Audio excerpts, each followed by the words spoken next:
And today, we're issuing a new rule that will make it easier for GA pilots to keep flying. Starting on May 1st, general aviation pilots will be able to fly without holding an FAA medical certificate as long as they meet several education and medical requirements. Round of applause. And with that, and after decades of dogged effort, third-class medical reform is real, folks. It is, and now a large majority of general aviation pilots will be able to fly without repeated visits to an aviation medical examiner. It's a really big deal to help get people back into aviation. We're very happy, after decades of work with you and AOPA and others, we're finally at a place where we're going to have medical reform in a meaningful way. And yes, it is a big deal, as important to GA's future as product liability reform was some 20 years ago.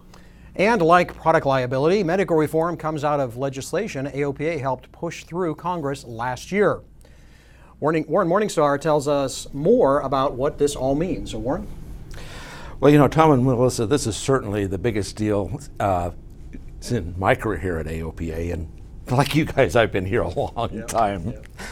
FAA is calling it BasicMed, but FAA says it is not in any way, shape, or form lowering the medical certification standards.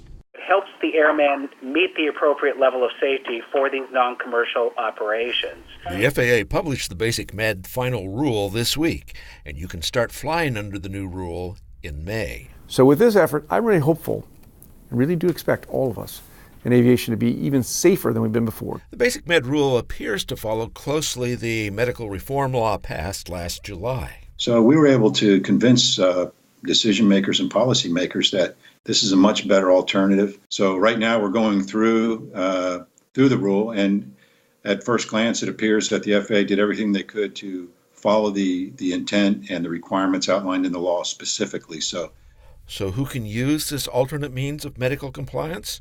Well, if you held a valid medical certificate anytime after July 15th, 2006, you can choose to certify under BasicMed.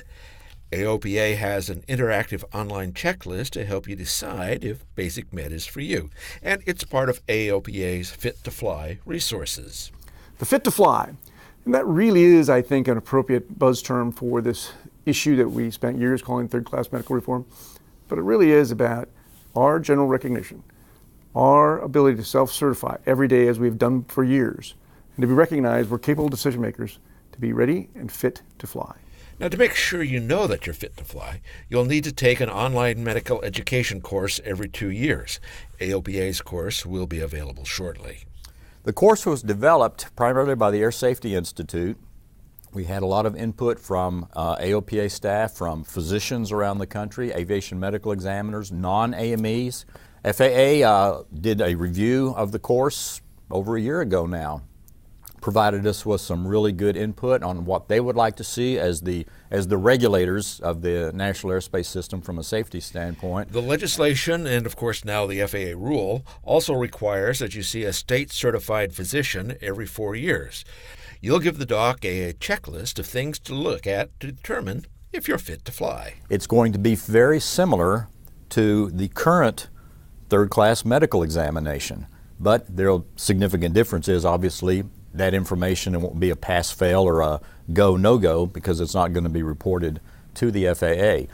You'll need to keep a copy of that form with your logbook. Now we have to think about life as flying as 1, 2, 4. Annually for your airplane, every 2 years with a free online test from AOPA and FAA, and your biannual with your CFI, and every 4 years go see your doc at a minimum to make sure you're fit to fly. So Warren, great news. And I know there's going to be a lot of questions about a bunch of this, but particularly around that kind of airplane. What sort of airplanes would we be able to use if you're flying under the BasicMed certification? Okay, well, it needs to be an aircraft with a maximum certificated takeoff weight of 6,000 pounds or less, 6 seats, and that's certificated seats. That doesn't mean you can take a larger aircraft and remove some seats to be able to do it.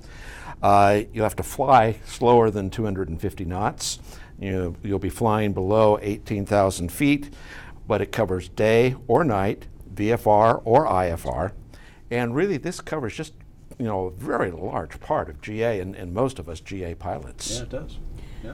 And Warren, I'm sure we'll be hearing from the non-flying community, wondering if this is safe.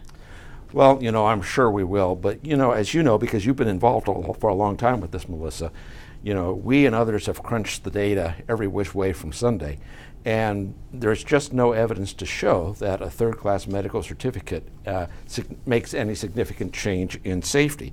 And in fact, we think this is going to be as safe or maybe even safer than the current third-class medical certificate. We're not changing the standard for fitness for flight. What we're providing is an alternative path to demonstrate compliance with that. And we think it's preventative to make sure that you're doing your physical examination every 4 years, to make sure you're doing it in depth, to make sure if there are things that can improve your health, you're being honest about it, and getting better every day.